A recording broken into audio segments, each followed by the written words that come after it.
I'm Jim Juno, and this is Lights Camera Author.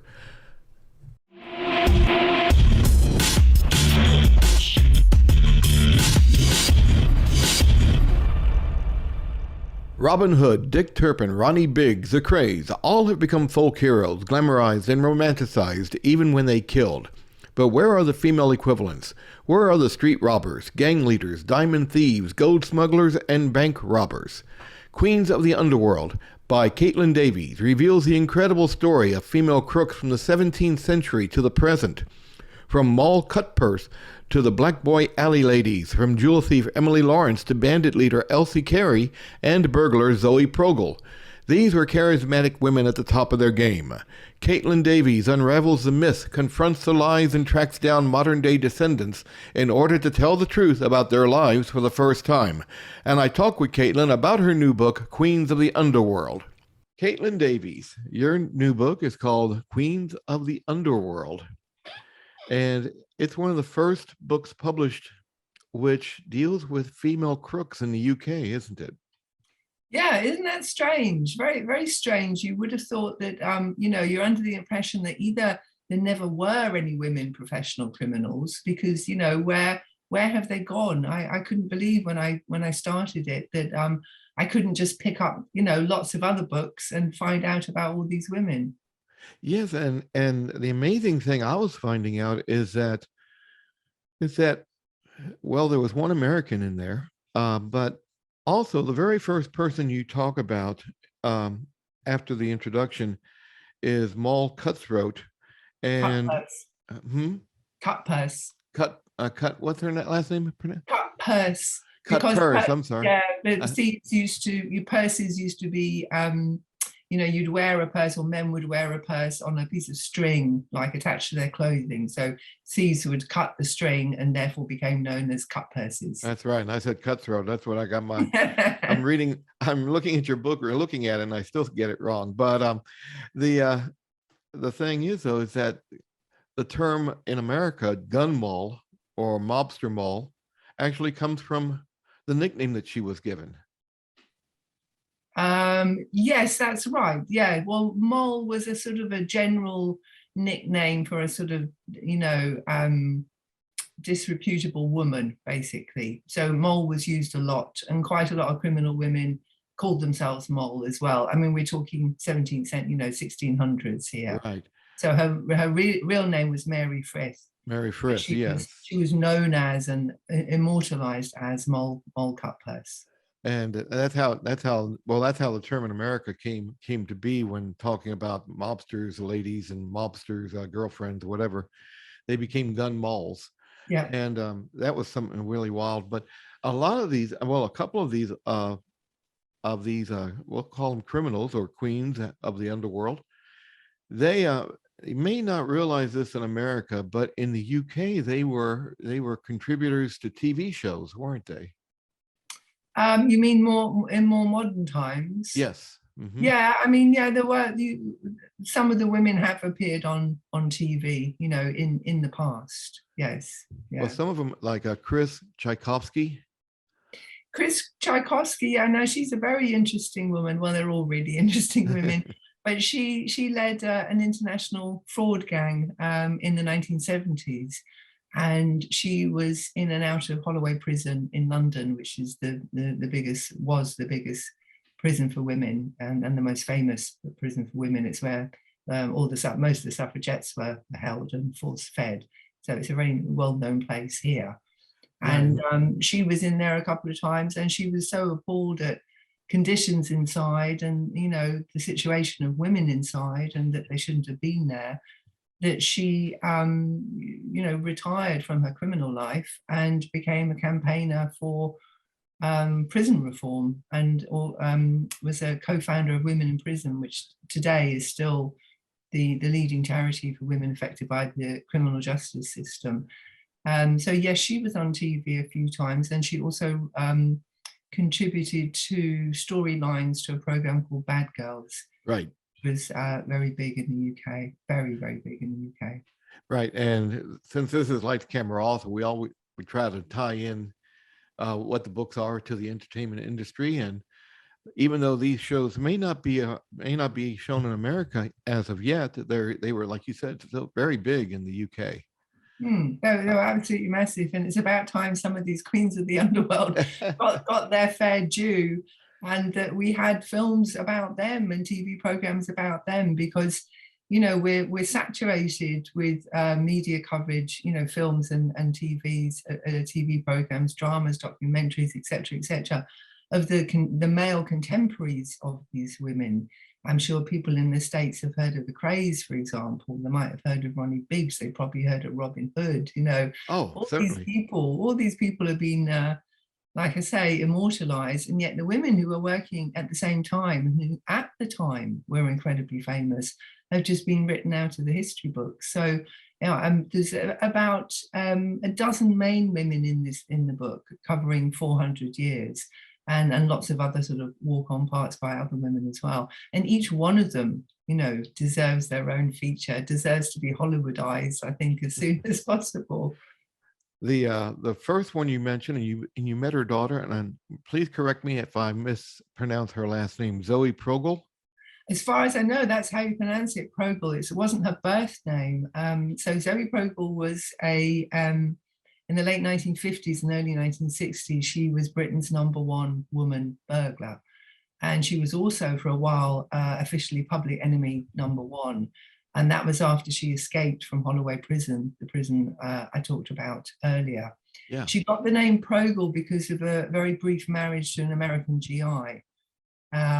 She used to target American GIs, actually, which a lot of criminal women did at the time, because, they were over here and they were better paid than their UK counterparts, and they had silk stockings and chocolates and all the rest of it. So Zoe married an American GI, and that didn't last very long. But she kept his name. But she didn't. Well, she tried to.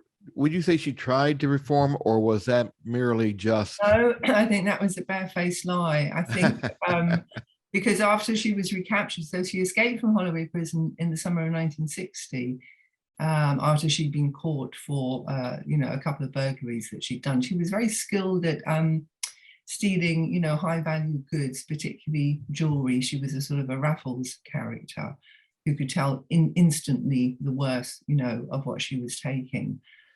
Sorry, I've lost my train of thought. Did you say, okay. did I meet her? You met her daughter. That's right. Yeah. So, you asked me whether she'd retired or not. So when she was serving her final sentence in prison, she wrote a memoir in her prison cell called Woman of the Underworld.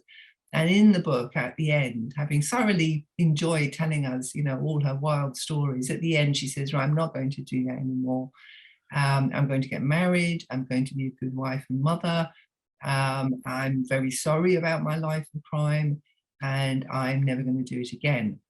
And then when I met her daughter told me a completely different story. She said her mum had never retired. And in fact, for the next 20 years, she went on as a professional crook. And she hadn't regretted her life of crime at all. She thoroughly enjoyed it. She said it was better than sex, which actually quite a few women made that comment about their criminal career. So right, Zoe, Zoe was a very, a young, glamorous woman who mixed with all the sort of top male gangsters of the day. And I don't think it's going to be too long before we see her story brought to the screen one way or another. And like you said, a lot of these women did it for the thrill of it. Yeah, they did. They enjoy. I mean, a lot of them were initially, persuaded or sometimes coerced into becoming criminals. Shirley Pitts, for example, who was known as the Queen of the Shoplifters, as a very young child, 6 years old. She was told to go and steal, milk off neighbors' doorsteps because the family didn't have any food. So, and Zoe Progel also began her career very young, swimming in the Thames and stealing food, just basic food items from barges in the River Thames. So for a lot of them, quite a lot of them, that's how they started. And then they discovered they were good at it. They took it seriously, whether they were shoplifters or burglars or getaway drivers or leading fraud gangs or smuggling gold, or, you know, there was a huge range of crime that they committed, and they saw themselves as professionals. It was their job, and they were proud of it. And they were particularly proud of their skills at disguise. You know, to a lot of them, the whole dressing up element of it, and, you know, taking on these different roles, nearly always very feminine roles, which they subvert in order to commit crime. You know, that's one thing that struck me about almost every queen of the underworld in this book. As much work that they put into their craft, it seemed like if they had chosen another path and put as much energy and work into that, they could have been a successful, legitimate business person. Yeah, I mean, that's a fair comment. I think not so much if they would have chosen, but if they'd been given those opportunities. So a lot of these women, you know, their first arrest, their first convictions came when they were young for very, very minor offences, stealing a pair of, I don't know, a shirt or a pair of shoes, or in one case, you know, some apple and oranges.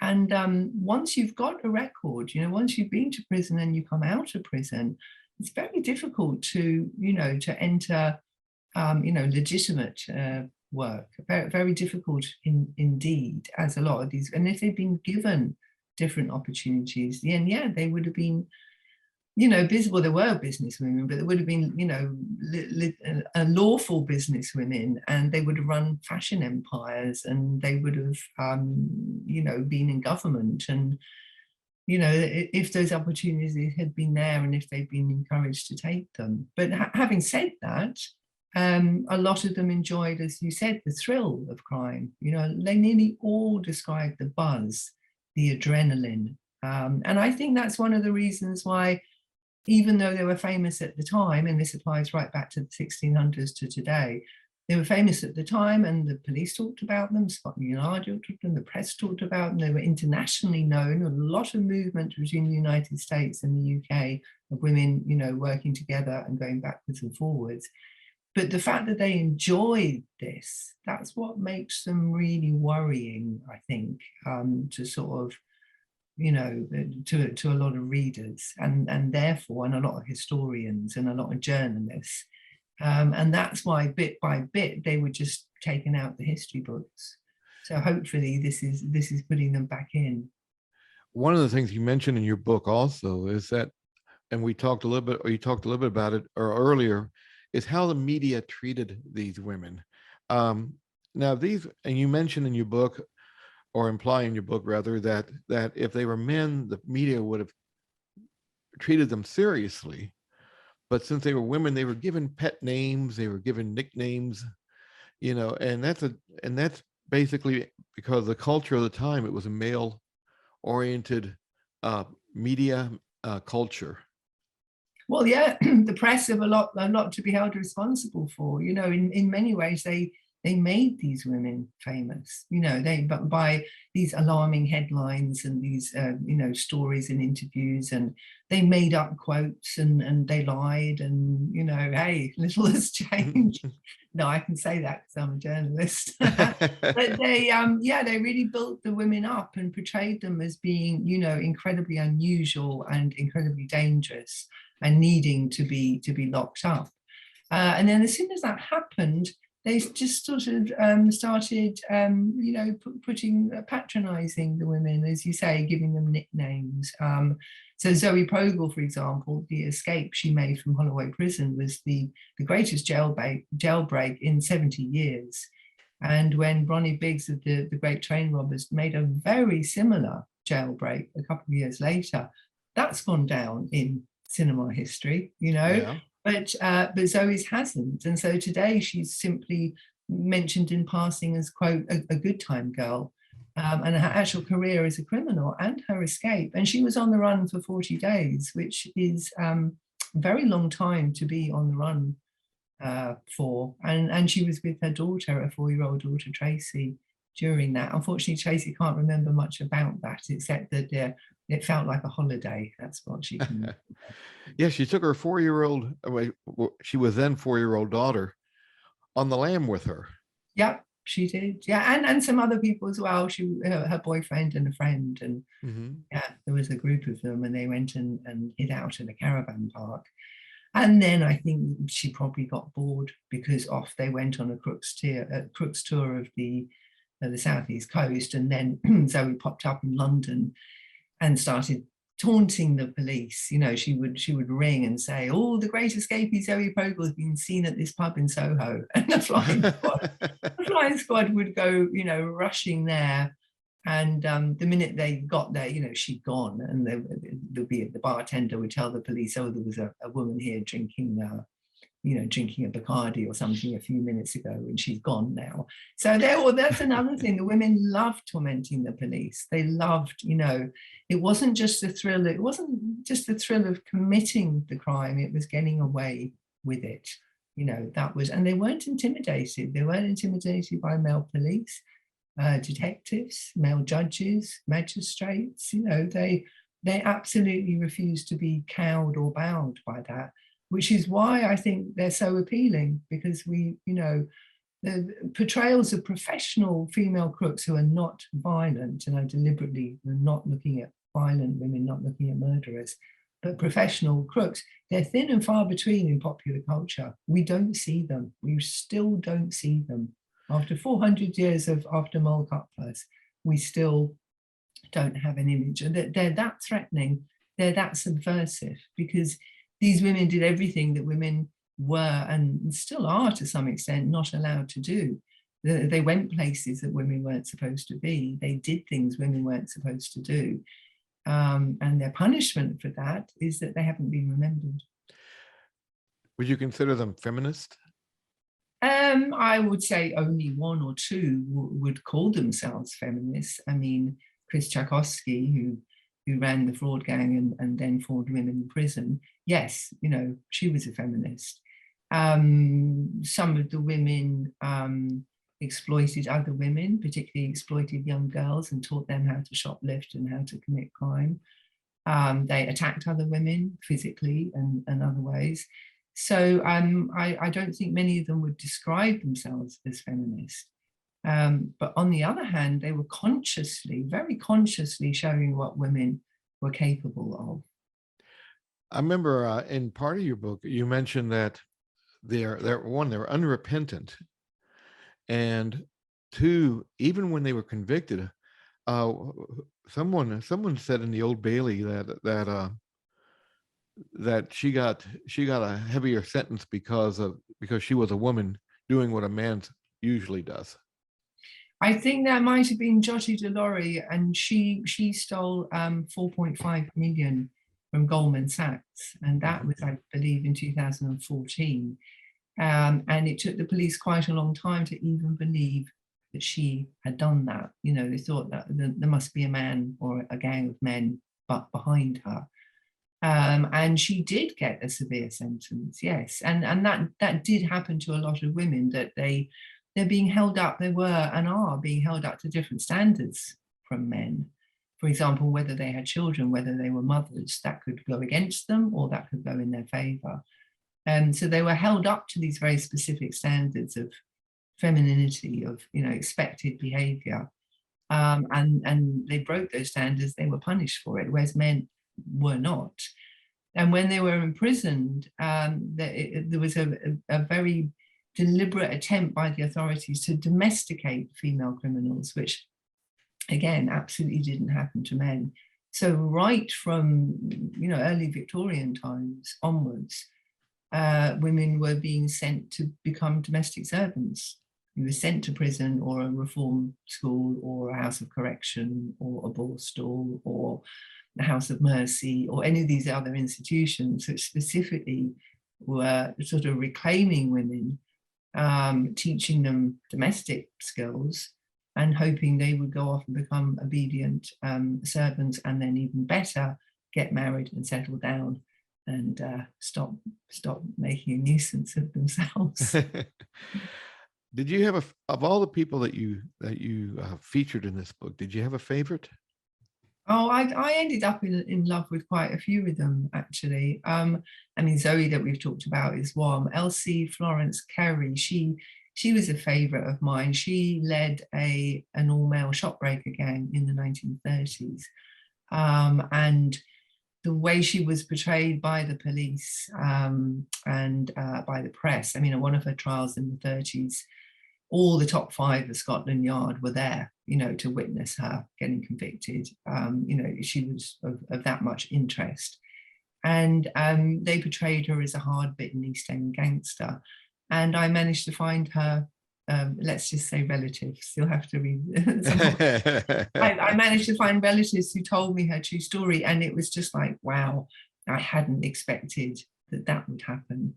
And that happened a few times. There's another woman, Noreen Harvard, who was a former debutante. So she was from a wealthy, privileged background. She'd been presented to the Queen at Buckingham Palace, and she went on to become a gold smuggler. And you know, she was a funny woman as well. You know, I definitely enjoyed her. I mean, there are a couple of the women in the book that I would not want to meet, particularly not on a dark night. You know? But so many of them, they have a great sense of humor. These women, you know, they really were funny. And it was good fun writing about them. You know, you were mentioning how hard of it was doing the research on this, because you mentioned in your book, even like some of the things that were read, official biographies, if you want to call it that, were written by males.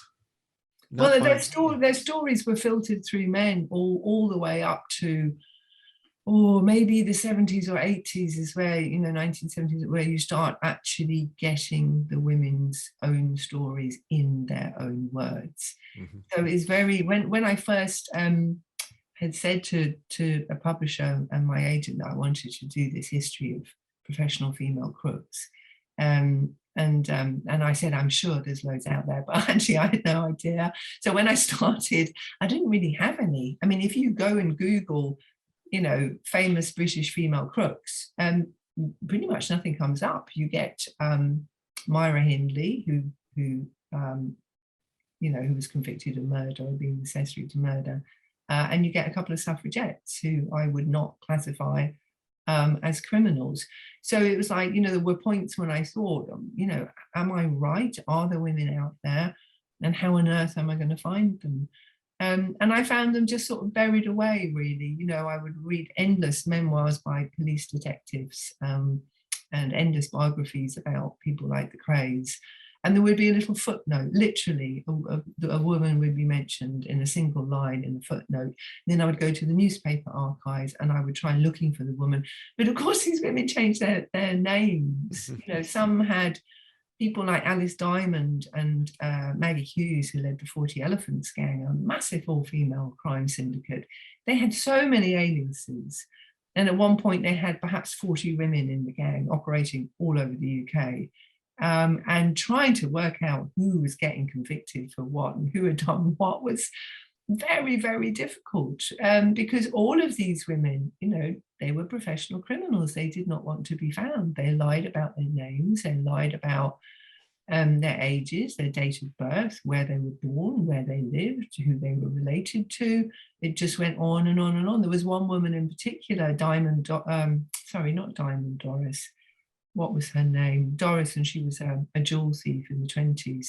And she was described by the press in the States and the UK as an American. And it was only right towards the end of the book and several years research that I finally established what her real identity was.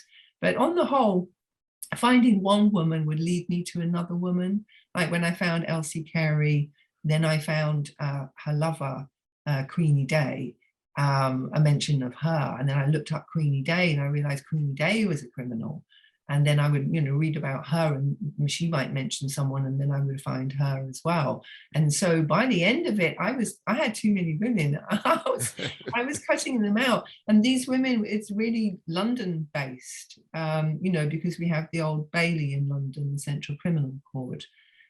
So, you know, really big high profile cases would be at the Old Bailey. But my hope is that, you know, people in different cities, in different parts of the world will will look for their own queens of the underworld, because they're definitely out there. Yeah. And we want to make sure, I just want to make sure, like this book, you're not glorifying these women. You're not lionizing them. You make it a clear point that these are not victimless crimes. These were criminals, and it's just pretty straightforward. These women did this.